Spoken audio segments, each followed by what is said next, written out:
pouvez-vous vous présenter en quelques mots? Donc, bonjour, je m'appelle Olivier Godineau, je suis enseignant-chercheur en agronomie systémique à l'Institut Agro Rennes-Angers et j'effectue mes recherches sur les liens entre agriculture et environnement à l'échelle de la ferme et du territoire.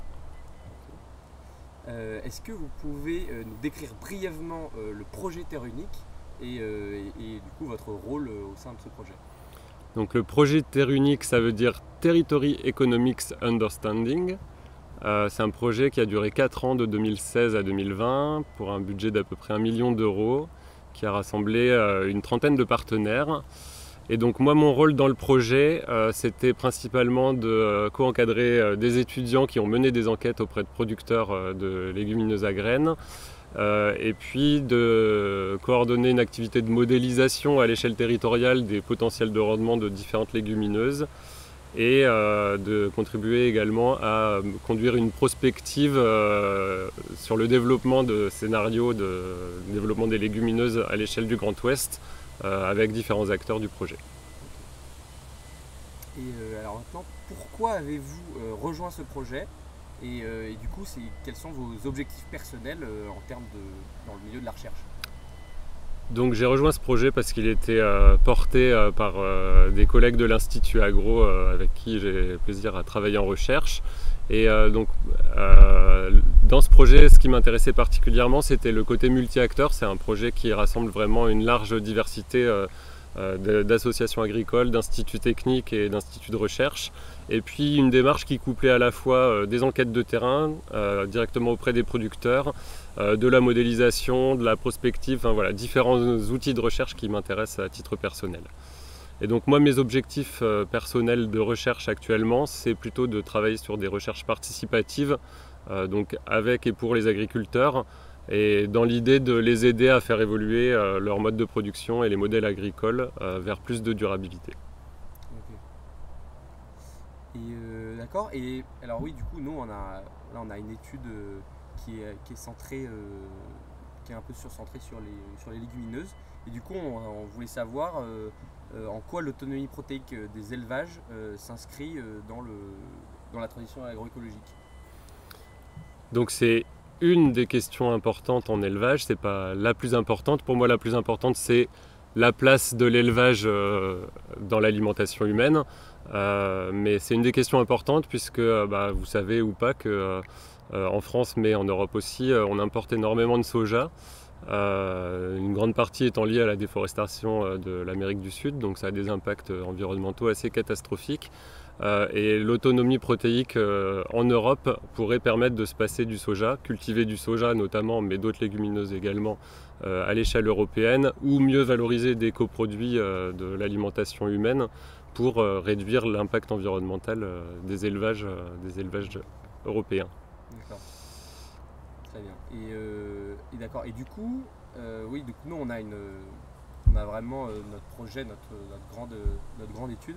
Elle se porte surtout sur les protéines végétales à destination humaine. Et, euh, et du coup, est-ce que cette filière, elle a de l'avenir? Parce qu'on a vu que souvent, en fait, ces protéines végétales, elles sont destinées aux animaux directement.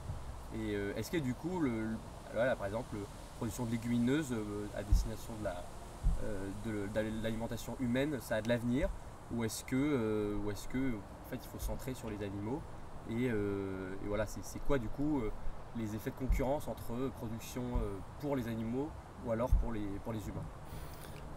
Alors moi je suis convaincu qu'il faut qu'on mette en œuvre une hiérarchie des usages avec l'alimentation humaine comme priorité absolue, l'alimentation animale dans un second temps et éventuellement si l'agriculture peut produire encore d'autres choses, par exemple de l'énergie, que ça vienne encore après l'alimentation animale. Donc pour moi il ne faudrait pas qu'il y ait de concurrence et il faudrait à tout prix essayer de développer en premier lieu les légumineuses pour l'alimentation humaine. Il y a évidemment un énorme potentiel là-dedans. Il y a plein de cultures où on mange beaucoup plus de légumineuses que nous en Europe. Et même il y a 50 ans, on mangeait beaucoup plus de légumineuses en Europe qu'aujourd'hui. Il y a des usages qui se sont perdus. Et donc là, il va falloir l'appui de la recherche, mais aussi des industries agroalimentaires et de toutes les filières pour redévelopper ces usages cette consommation de légumineuses à destination de l'homme. Mais pour moi, il n'y a pas forcément nécessairement de concurrence entre l'alimentation humaine et l'alimentation animale, puisque l'alimentation humaine doit passer devant. Okay. D'accord. Et du coup, tout ça en fait, ça nécessite un processus de recherche abouti. C'est-à-dire que pour faire toutes ces recherches, est-ce que pour faire produire des légumineuses avec plus ou moins de productivité, etc. Et est-ce que du coup, vous, dans votre projet actuel, est-ce que vous pouvez un peu nous parler d'un projet de recherche depuis sa conception jusqu'à l'aboutissement, la publication? Comment est-ce que ça se passerait par exemple dans ce cas-là? Si je devais monter là tout de suite un projet de recherche, comme je disais, moi ce qui m'intéresse c'est plutôt l'aspect participatif des recherches. Donc pour commencer, je m'entourerai probablement d'agriculteurs ou d'organismes de conseil etc. pour voir quelles sont les questions qui les intéressent, voir dans quelle mesure il y a déjà des travaux qui ont été menés sur ces aspects-là et auxquels on peut apporter déjà des réponses, et puis identifier là où on a des manques de connaissances scientifiques.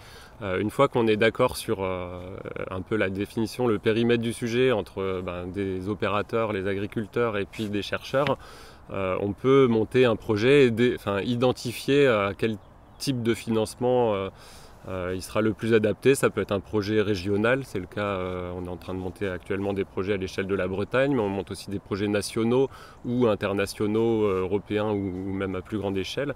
Donc en fonction de l'envergure du sujet et des partenaires qu'on arrive à mobiliser, on peut choisir le périmètre et le type de financement. Et puis ensuite, on a l'habitude de rédiger ce type d'appel d'offres. Donc on va structurer le projet en différents axes de travail, généralement un axe de coordination, 2 ou 3 axes pour approfondir des questions, et puis un axe de dissémination des résultats après coup. Et c'est dans cet axe-là qu'aura lieu le travail de rédaction scientifique et de diffusion des résultats à la communauté scientifique. D'accord. Et très bien. Et du coup, si on devait faire un bilan en 2-3 phrases, est-ce que vous pensez que vous pourriez donner un peu quel impact vraiment a la recherche actuellement aujourd'hui sur cette transition écologique, quel impact elle peut avoir en termes de durée, même en termes d'importance? Est-ce qu'il y a vraiment que la recherche qui peut avoir un impact? Est-ce qu'il faut faire un lien avec les politiques? Est-ce que c'est dans 1 an, dans 20 ans, dans 30 ans? Alors à mon avis, la recherche a malheureusement peu d'impact, pas autant que je le souhaiterais, disons. On produit des résultats intéressants régulièrement, ils ne sont pas forcément toujours très bien valorisés, ils ne sont pas forcément connus des politiques qui pourraient mettre en œuvre des politiques publiques, ils ne sont pas non plus nécessairement très bien connus des agriculteurs, donc on a sans doute aussi une responsabilité dans la mauvaise dissémination de ces résultats. Et puis ils sont des fois aussi pas assez ambitieux, donc à mon sens, la transition agroécologique est trop lente pour atteindre tous les objectifs qu'on se fixe d'ici le milieu de ce siècle. Et il y a évidemment d'autres voies d'action que la recherche, il y a notamment l'enseignement, auquel je crois finalement peut-être plus qu'à la recherche en termes d'efficacité. Et puis il y a plein d'autres façons de s'impliquer, que ce soit s'installer agriculteur ou que ce soit de militer dans des associations, de faire de la sensibilisation, etc. Différents leviers autres que la recherche. Très bien. Merci beaucoup. Merci à vous.